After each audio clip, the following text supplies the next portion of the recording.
Thanks for joining. Yeah, Right, and we can join again. Mhm. All right, and we can get started. So, hello everyone. My name is Shaylin Cullen, and I'm the technical manager for this session titled Building Actionable Consensus from Device Expert Opinion using the Delphi Method, chaired by a great group of facilitators. And we will get into those introductions momentarily. I want to thank you all for taking part in ANH 2026, and we look forward to a robust and interactive session today.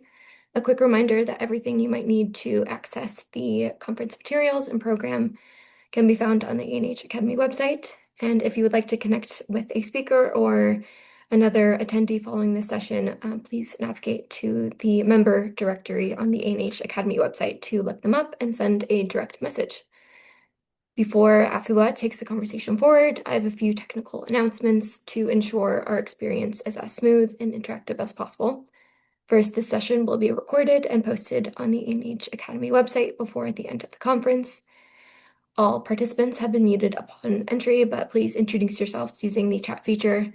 Let us know your name, where you're joining us from, and the organization you work with. We encourage you to share your video feed during the session if your connection allows it. If you have any questions, we invite you to share them in the chat throughout the session. And lastly, if at any point you experience technical issues, please check your audio settings and your internet connection. You can always try to reconnect to the session using the same Zoom link. And if you have any technical questions, please send me a private message using the chat feature. And that's about it. Thank you so much. Over to you, Afua. All right, thank you very much, Charlene. So, my name is Efua Tete, also Efua Tiobi. So, I'm going to be your co-facilitator for today's session. One of your co-facilitators. I'm leading the session with my colleague, Dr. Prisla Gwidi, who is unable to speak at the moment. So, over to you, rest of the team. Gloria, please go ahead and introduce yourself quickly. Right.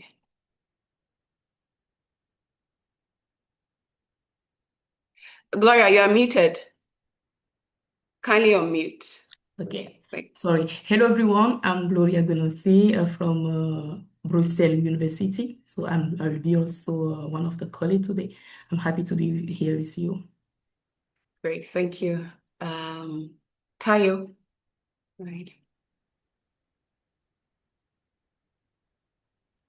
Hello everyone, I'm Olutaya Adeyemi from the University of Ibadan in Nigeria. I'm happy to be here. Thank you. Thank you. Seth. Hello, everyone. My name is Seth Asante. I work with the International Food Policy Research Institute based in Accra. Thank you. Okay. Salina.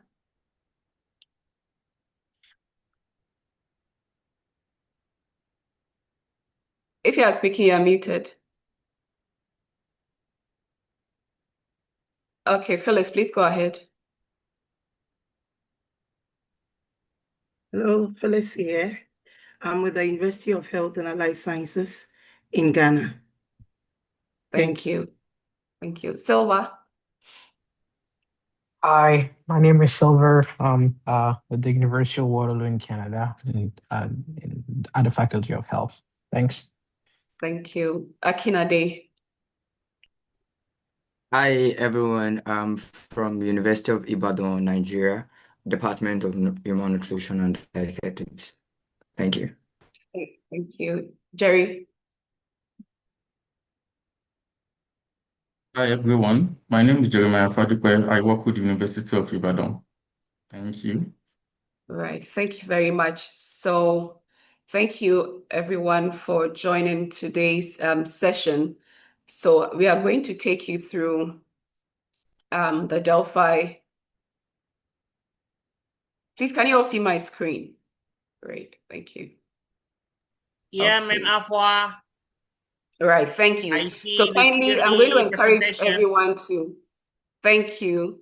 You're welcome. I'm going to encourage everybody to kindly go ahead and please introduce yourselves in the chat box. We would get to do some more introductions once we get into the breakout rooms. And so for our presentation this late afternoon, evening, we are going to go through the learning objectives, and then also we'll have a quick poll, and then we'll look at what the Delphi method is, and then we'll look at the different types of methods that are available, their strengths and limitations, and then we'll have some time to carry out a real Delphi in the breakout room. So that's going to take about 40 minutes. And then after that, we'll come back and then have a recap in the plenary. So the objectives of our session for today, to understand the basic elements of the Delphi method, recognize when the Delphi is useful for complex policies or research questions, and then also practice moving from diverse opinions to actionable consensus, and then strengthen communication skills, listening, perspective, and then talking, and then discussions. And so at this point, we are going to launch a quick poll. You're going to kindly share how familiar you are with the Delphi method. And then after that, we'll go into the presentation. So Charlene, kindly, thank you. Wonderful. Everyone should see the polls on their screen. Right. Right. So we have 5 questions. So if we can quickly go through them, then we would move on to our presentation. All right.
Please, are we all done?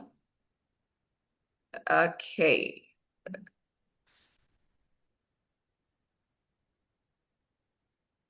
Great. I can end the poll and then I will share results.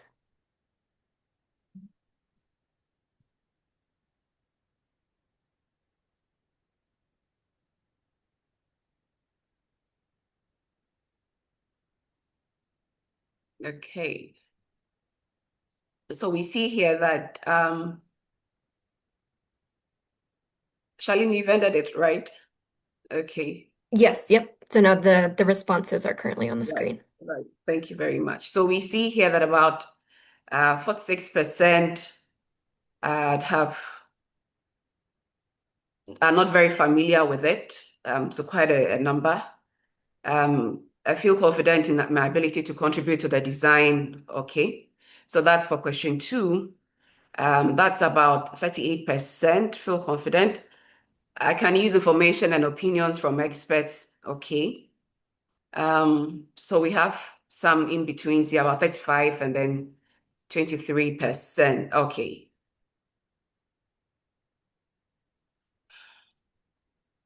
Okay, Charlene, so if you could take it off. Wonderful. Thank you.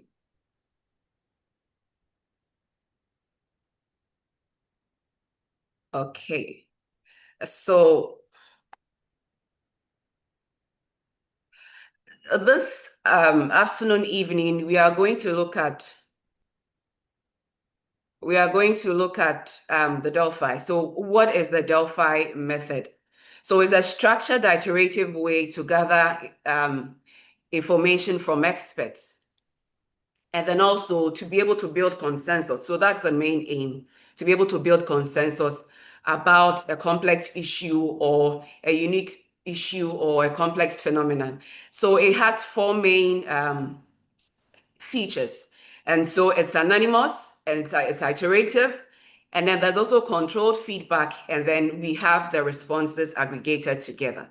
And so this was developed by the Rand Corporation in 1950s. And then around 1963, we had a publication by Delphi and Helmer. And then as at today, it's widely used in a number of sectors like agriculture, nutrition, and health.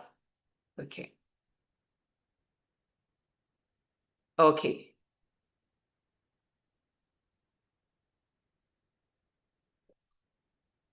Okay.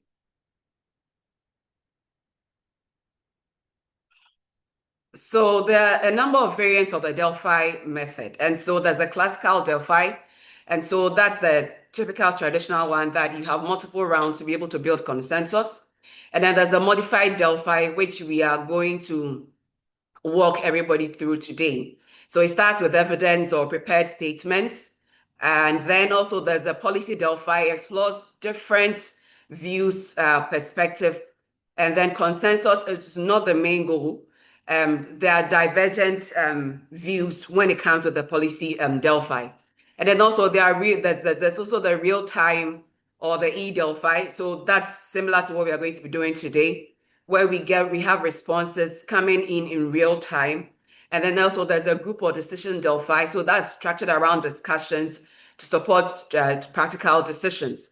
And so whenever you are carrying out any of the, you're about to carry out a Delphi, you need to choose the variant that will best fit your goal, the timeline, and then also the participants. So it has some strengths and limitations for all the different variants. And so just like what we've seen earlier with the classical, the modified, the policy, there are key benefits and their limitations. And so for all of them, it's anonymous. And then the limitation here for the classical is that it's time consuming. For the modified, it's faster and then evidence informed. The information is readily gathered. There's also potential bias from initial statements because you've already gone ahead and then you are presenting statements to participants. And so there could be some form of bias. And then also with the policy, the key benefit is that there are the diverse views to be able to inform policy. And then for that one, they don't reach, participants do not reach a consensus.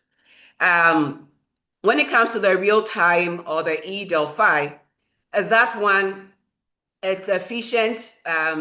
You get responses coming in real time and it's cost effective. You don't have to get people into one location to be able to do that. And it's dependent on technology.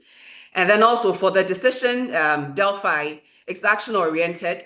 And then it's limited when it comes to generalizing it. So overall, the Delphi has strengths and limitations. It reduces dominance and group pressure. It brings together diverse experts to be able to deliberate on an issue, and is useful when evidence is limited. And it supports transparent decision-making, and it can be done remotely. As we have seen already, some of the limitations, it's time-consuming, and there's no single universal standard. Participants may drop off if it's the e-form that you are having. Consensus does not necessarily mean that the responses you are getting is correct. And the quality depends on the expert selection and then the clear design. So it's best for complex, the study of complex issues. And so we have here a number of some publications from the Delphi over the period, over the decades.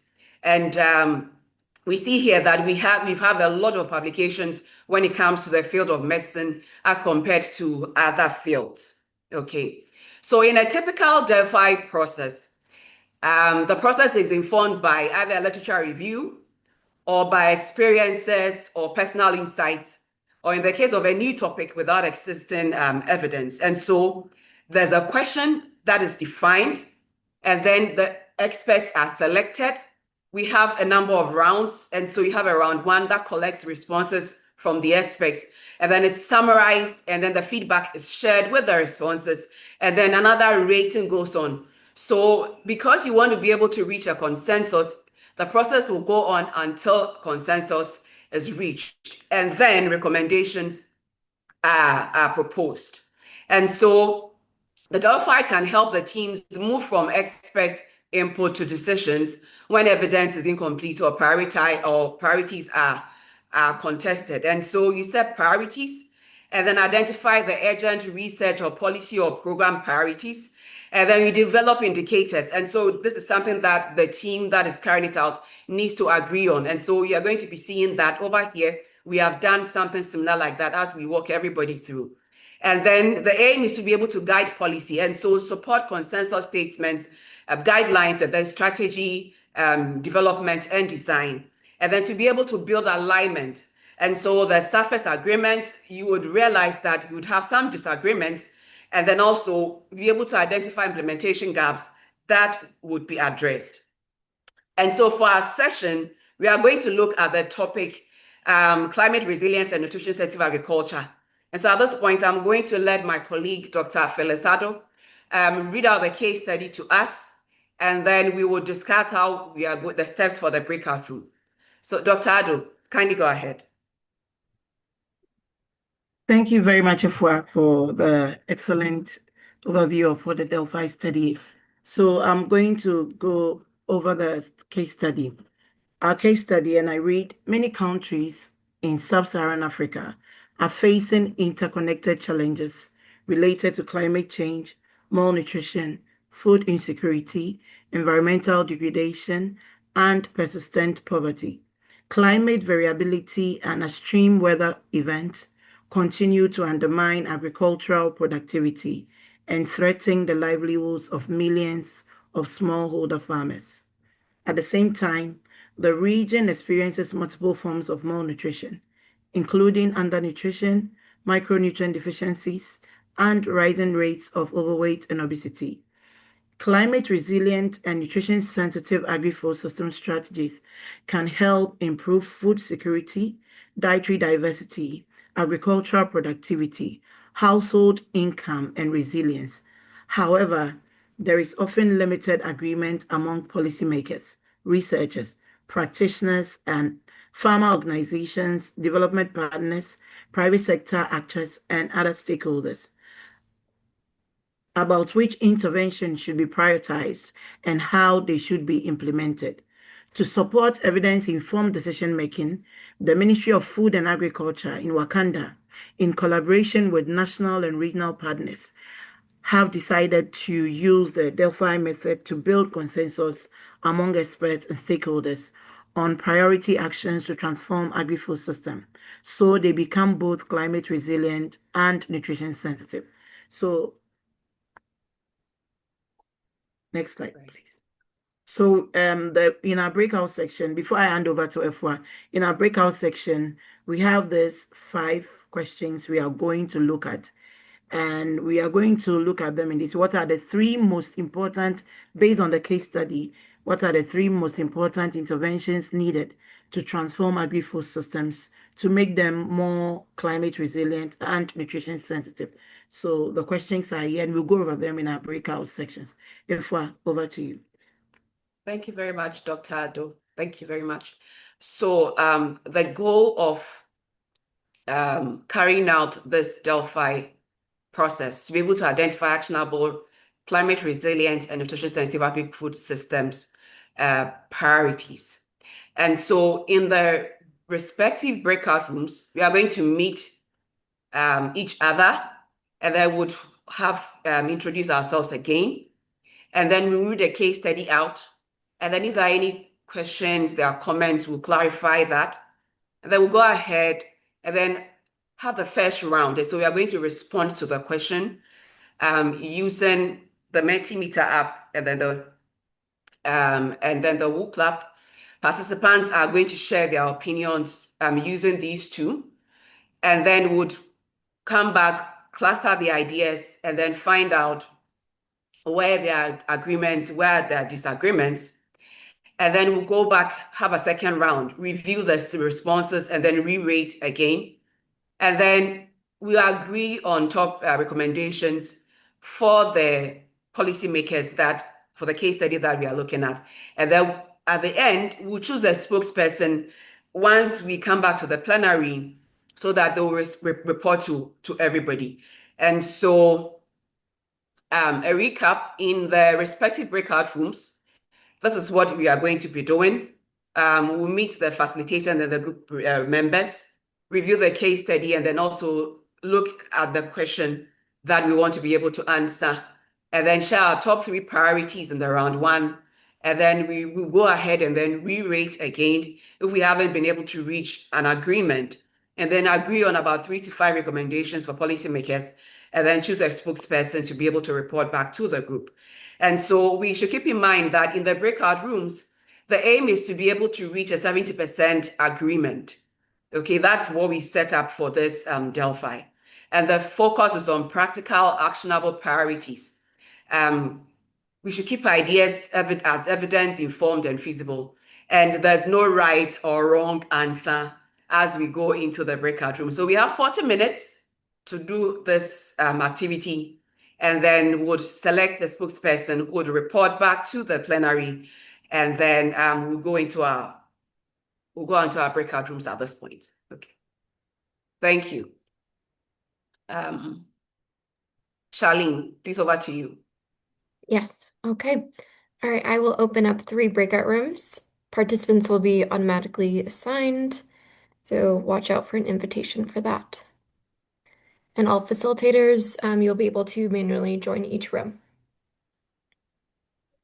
Okay. Okay. Not automatically. Okay.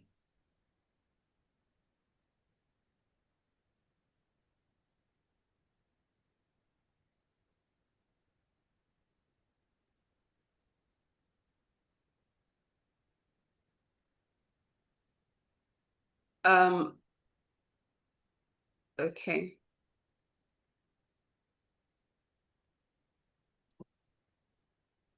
And I can help move the facilitators into the rooms based on your email earlier, Afua. That would help.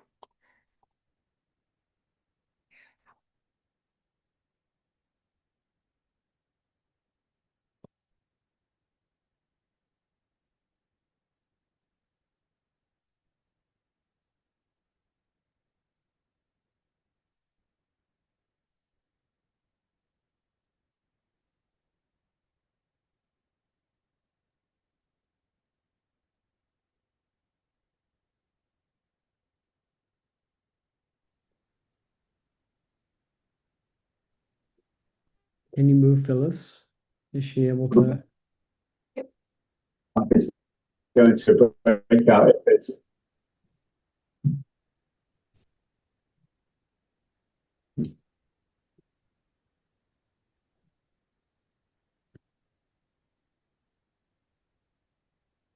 I'll join one of the rooms now. Okay, Jeremiah, I've just assigned you to room 3, so you should receive that invitation.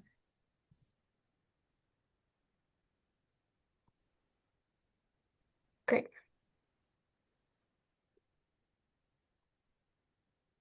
Okay, and then I'm going to pause recording. Hi, Joe.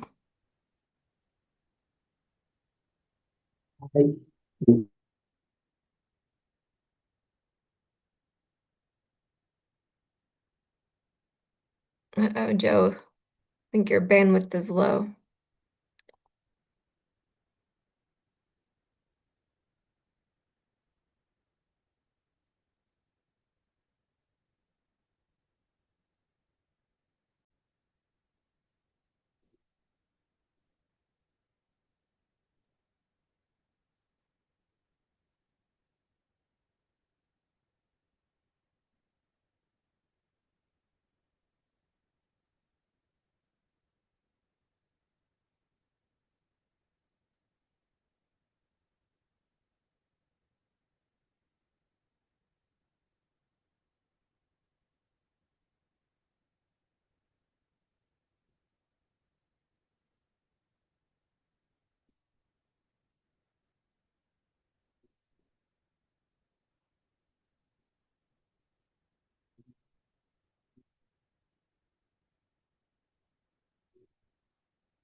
Okay.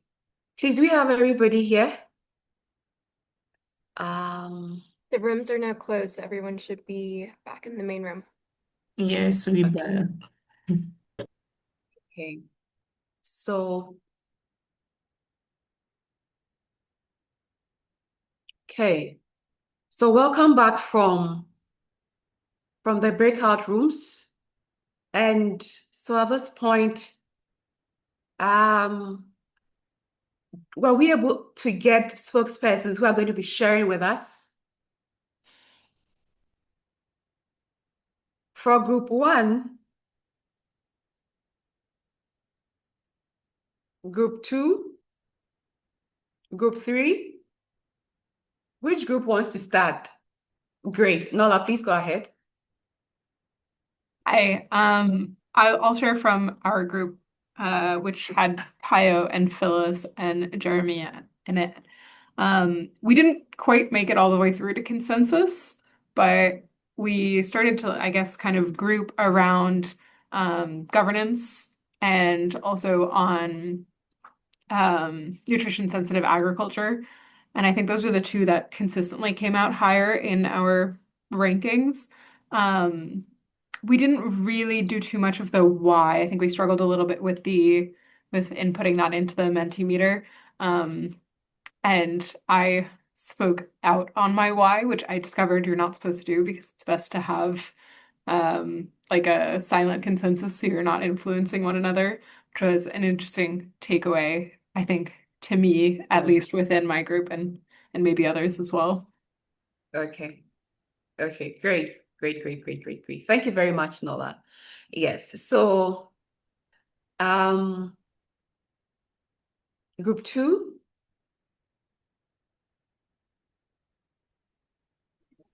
Okay, Group so for 2? group 2, Okay. Yeah. Right. should I go ahead or you want to take it? Yes, Selena, you can go ahead. Okay, so for group 2, unfortunately for us, we didn't get anyone volunteering, but I was busy taking notes, so I'll do that on behalf of my group. Okay, All sure. right, so Thank you. for us, for the first try, we had nutrition support and sustainable agriculture being the two that was 70% and over. We tried a second time with the remaining 3 to reach consensus for either one of them, but unfortunately we didn't. And so we moved on to the ranking. So for ranking, between nutrition support and sustainable agriculture, we had 90% for sustainable agriculture, which means it was prioritized over nutrition support, which was 72%. Yeah. So we had the Okay. opportunity to brainstorm a bit. Should I go ahead? Yes, please go ahead. We had the opportunity to brainstorm a bit on the reasons why they chose sustainable agriculture and the nutrition support as the two main interventions. So for sustainable agriculture, we had responses coming in. Some are this is a relatively easy win for policymakers. That's under sustainable agriculture. Another is because it's a good adaptation strategy since it affords crops to withstand harsh. Another is because this can contribute environmental resilience. Since it helps with both climate effects on agriculture and also improve yields. Okay, so that's some of the comments we got under sustainable agriculture. Right. Okay, then we moved on to nutrition support, why it was also prioritized. And some of the comments that came in were, we may need nutrition support to guide us through good diet practices. So another person said it is the most important outcome. Another person also said, many people think this is a strategy, but it's too vague. And then another is, it is directly aligned with the goal. Okay. And then another is the key to food security and safety is nutrition. Right. Okay. Did you come up with, were you able to come up with some actionable recommendations for policymakers? Unfortunately, no. You weren't Because able to of get to time, we that. couldn't get to that Okay. point. Yeah. Okay, great.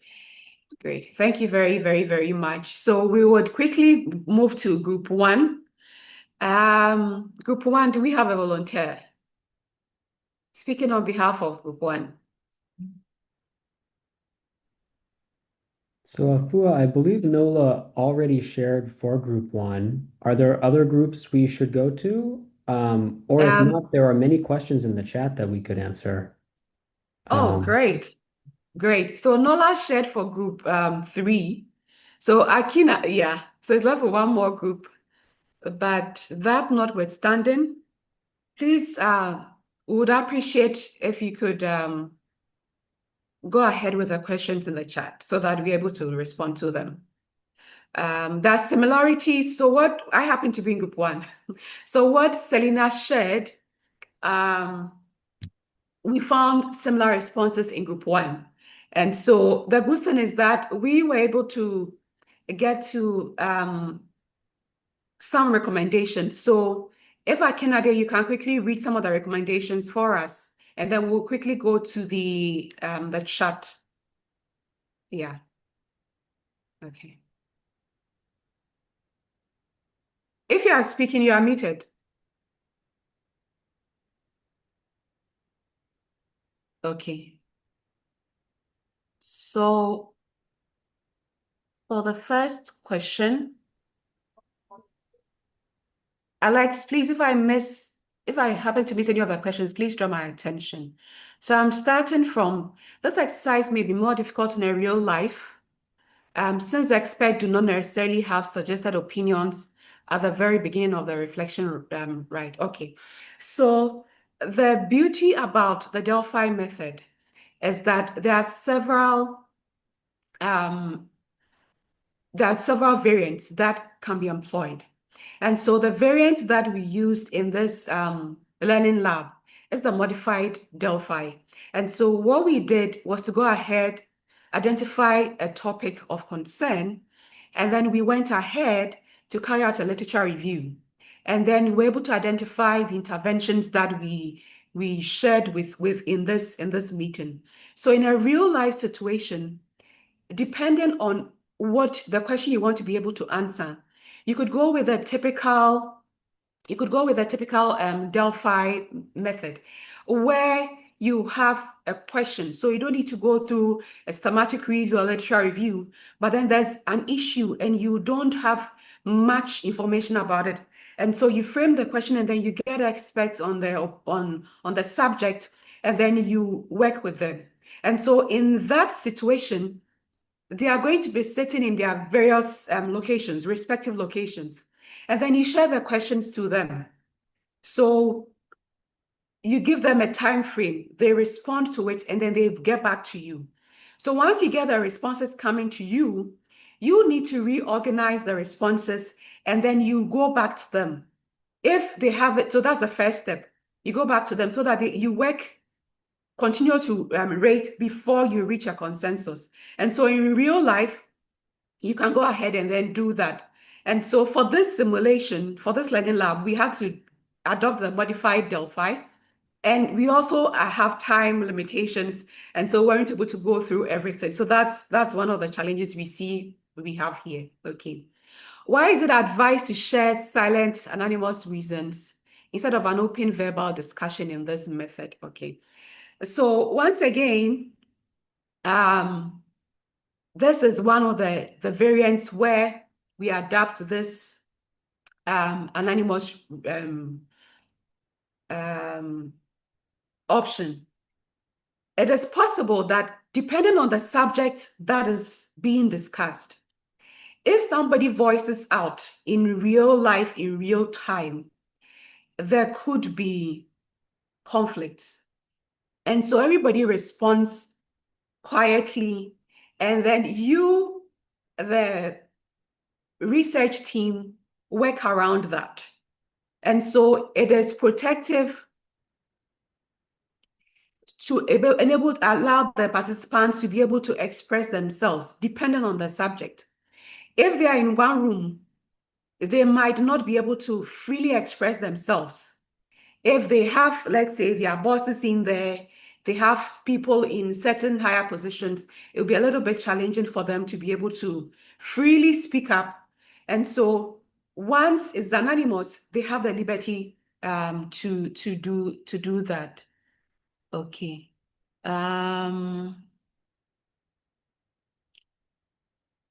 Okay. Could we have more examples of how the Delphi method has been used from your experiences? Right. So, Gloria, would you like to respond to this? Maybe I will try to respond it in my public health domain because I'm from public Right. health. So Right. I use it to gather expert opinion to build a framework, analytical framework for sub-Saharan African breast cancer public policies. So it helped me to choose the most important concepts, the most important elements that need to be included in cancer policy according to the African context. So I did 2 rounds. The first round, I gather information from literature review. I send it to them. They choose and maybe suggest to remove some of them and add what we overlooked. And after I gather the information again, and I say that this reach consensus, this doesn't, and I send it back to them, and they respond again. The issue here is the time. If you are doing it in real life, it can take maybe 3 months, 2 months to gather information from experts. And you should be careful about the experts you are choosing. They should be really experts on the domain so they can add a good information, a valuable information. Thank you. Right, right. Thank you very much, Gloria. Thank you very much. So what we in our presentations, we have some references as well to add to what Gloria has shared. So we could share that as well so that it's uploaded onto the website. So we could have more examples of how the Delphi method has been used aside what we have shared. Okay. What happens? Sorry, please, there's a hand up. Kindly unmute and then ask your question. Then we'll come back to the questions in the chat. Thank you. Thank you so much, Afua, for this interesting session. I just wanted to share maybe how I can apply, and maybe you can help me correct it. Yeah, so Okay. I think I've really learned a lot from your session. And okay, last week we were developing the social behavior change strategy for the flower blending initiative in Kenya. So we actually had, when we were developing the strategy, we really developed behaviors for different audience, like the millers. And the target actually is to blend maize with millet or maize with sorghum or any other nutritious crop. So when we were coming up with behaviors, we really didn't know how to rank the behaviors and score them. So I think from today, I believe, because after this we will be going for validation, I think it will really even help us to rank the stakeholders who will be participating in the validation workshop. And we can still use this method again to even rank the behaviors that we will want to change. So I don't know if it is okay. Yeah, thank you very much. Yes, yes, yes, it is okay. Just like what we've experienced today, you go through that process so that you're able to get responses, and so that the people also feel free to be able to share their responses with you so that you get the best of responses from the aspects that you are looking to gather the information from. Okay. Thank you very, very Thank much. you. Thank you. And then also, I also wanted to, if you're in our group, I was in the same group with you. I was the one who indicated that we can also use it for stakeholder mapping, especially like if Right. you're not very sure, like now if you develop policy messages and you're not very sure about the influencers of that research evidence. So I thought maybe you can also use it to map your stakeholders the stakeholders that you will be inviting now to your policy forum. Right. You are perfectly right. And I'm smiling because we had an earlier learning lab on stakeholder net mapping, focused on a particular question. That was in 2024. So yes, you can do that. Yeah. Thank you very much. Thank you. So what happens if we won't reach the consensus? So you need to go on until you reach consensus. And so this is where, depending on the subject, you need to speak to the experts so that you get them to understand the need for them to be able to reach a consensus. And so going back and forth, if you I'm not sure which of the groups you happen to be in, but you could go back if you don't, for the step one, if you are not able to reach consensus, you need to vote a second time and then a third time. If after a third time you still haven't been able to reach a consensus, you need to be able to understand from participants, from the experts, why they are getting different votes. And so once you get their feedback, you'll be able to either reframe the question to be able to help them to reach a consensus, or look at it through a different lens. Because the subject that you are looking at, it is of great importance to you, and you want to be able to get responses from the experts. So that is what you can be able to do. Depending on how your time is also, it might take you a longer time. Look for a different set of experts and then get their responses on the subject. Okay. How would policymakers decide which intervention to fund first if resources were limited? So when it comes to policymakers, what researchers need to do is to be able to present the situation to them in a convincing way. We've had some learning labs today. I think the one that we finished, we had for the plenary, it was teaching us how to be able to, we had the full plenary. It was teaching us how to be able to present your case to the politician, to the policymakers, so that they're able to buy into that. And so whatever subject it is, you need to let them know the cost-benefit analysis, present the situation to them. And certainly there's always the case of limited resources. But once they get to see that this situation, if we do not pay much attention to it, we are going to have a big problem. I'm sure there's going to be some redirection of funds. And then also, there's also going to be the need for advocacy.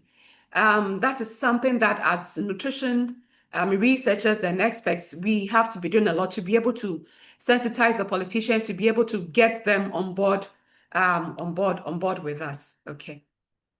In my experience, Delphi is blinded response as ideas are evaluated. And yes. Please, is somebody speaking? Hello, Efwa. Yes, please go ahead. Yeah, if you permit me to kindly come in here for the question that you just answered. Yes, please go ahead.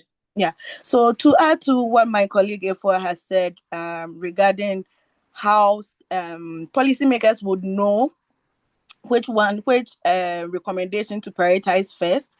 In the Delphi process, once you reach agreement or you reach consensus on some recommendations, you can invite the stakeholders through the Mentimeter or WooClap or whatever platform you are on, introducing them to a Likert scale for those priorities that have exceeded 70% or have reached consensus. And then you get them to rank whether they strongly agree that one should take precedence over the other.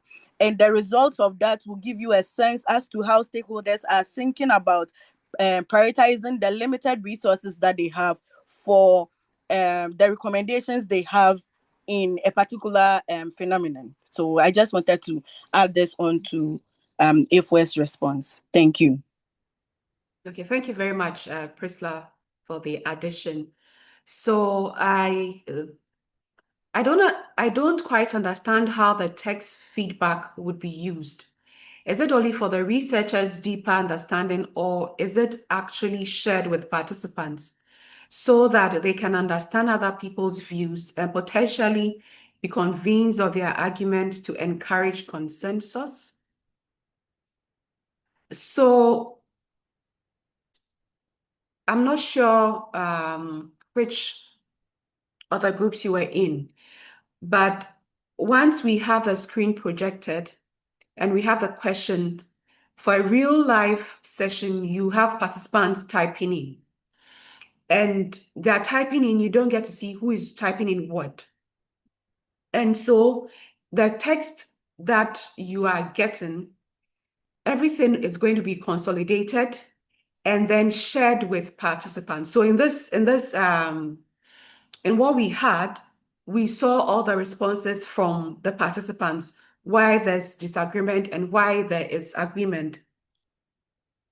Another thing so this is whilst we are in the session. After the session, all the information is gathered and then shared with the experts. And so, for example, there's a particular topic that you are interested in that you want to be able to get to the policymakers. And so after you've gone through all the processes and you have all the information, you have the recommendations, that is what you go ahead and then yourself and then your team, you share with the targeted audience that you are seeking to be able to get the information to.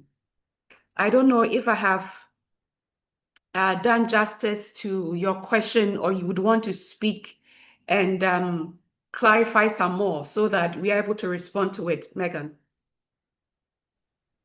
Thanks, Afua. That was helpful. Yeah, I just wanted to understand a bit more on how that would be shared and encourage the consensus between people, but that makes sense. Thanks for your answer. Okay, thank you very, very much. Okay. Very interesting. I see we can use this method to rank behaviors. Okay, yes, so we've talked about that. Yeah, okay. Okay, so at this stage, I think that we have some few minutes to drop off. So I'll quickly, what we are going to do is that we are going to note, Charlene, kindly, how are we doing with our time? How many So more minutes do we have? we have about 4 minutes, so I'm happy About 4 to put minutes. the Okay. the post-learning lab Okay. questions up. Okay. So we are going to respond to Bayo, please go ahead and unmute and ask your question. And then the questions in the chat, we'll go ahead and then note them and then give it back to the NH team so that they're able to put on the website. So Bayo, quickly go ahead and then ask your question. 1, 2. Should we go ahead? Yeah, ma'am. Afua, thank you. Okay. My name is Ahmad Bayu Aryawan, the alumna of Animal Science faculty member. Hello, all your university in Kendari, Southeast Sulawesi of Indonesia. I joined automatically in group 3, and I will ask about the biofortification identified, because I need to know what's the factor for identified to fortification, because biofortification came from or form from nutrients to be found naturally or artificially. So biofortification found in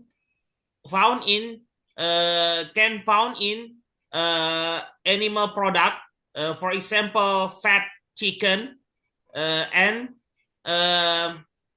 plant protein. So I will need to know it, because I think the biofortification just not only from plant, maybe in other food product we need we know to found many biofortification nutrients to use in the product. Okay, right. Thank you very much for your comments. You're welcome, Ma'am Afua. Thank you, thank you, thank you. So I guess that we've gone through some of these comments we have here already. How can the Delphi results be used? Set research or policy priorities, develop consensus statements or guidelines, inform program and implementation decisions, and also highlight agreement, disagreement, and the knowledge gaps. And so at this point, Charlene, kindly go ahead and then post the poll for us so that, thank you. Absolutely. It is now live. Yes. So we are going to encourage you all to please go ahead and kindly share your feedback on the Learning Lab. We had a poll, and then we're having a post poll to be able to understand. Okay.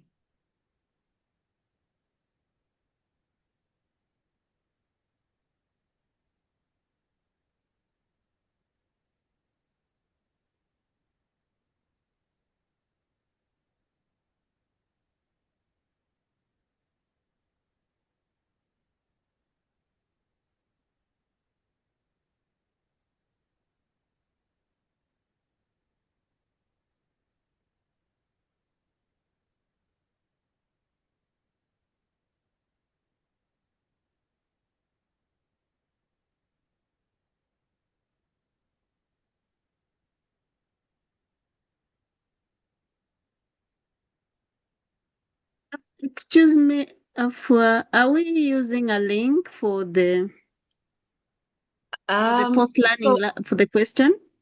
Yes, please. You should see a Zoom poll on your screen.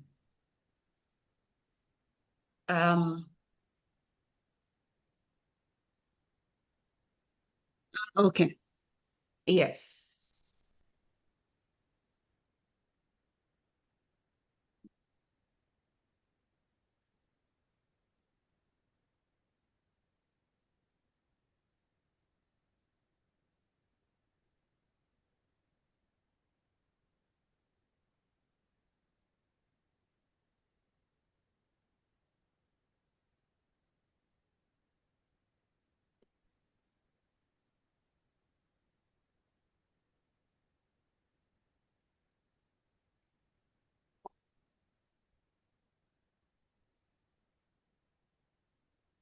Okay, and for the sake of time, we are a couple minutes over.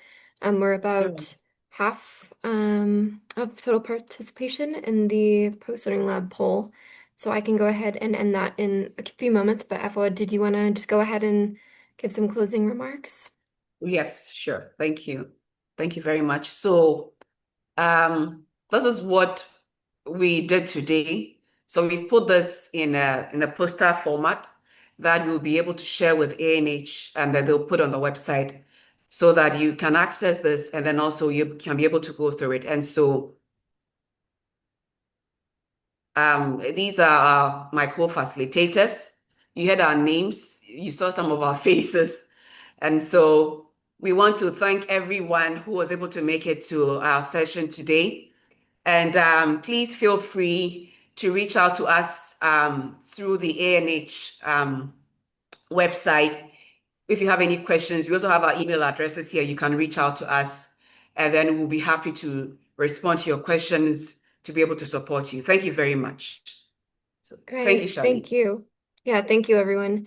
Thank you to our facilitators for leading this presentation and for everyone for joining your participation and questions. As a reminder, the Academy Week program is live on our website, so don't forget to check that out for our remaining program tomorrow and Thursday. And the recording of this presentation will be live on our site following the conference. Thank you so much, everyone. Thank you. Thank you, Thank Ma'am you. Shell. Thank you, Ma'am Afwa. Thank Thank you, you. Bye. others. See Bye. you. Thank you. Thank you, Bye. Ma'am Mr. Jefat. Thank you. Thank you. Yeah. Thank you again. Thank Thank you, you. Status.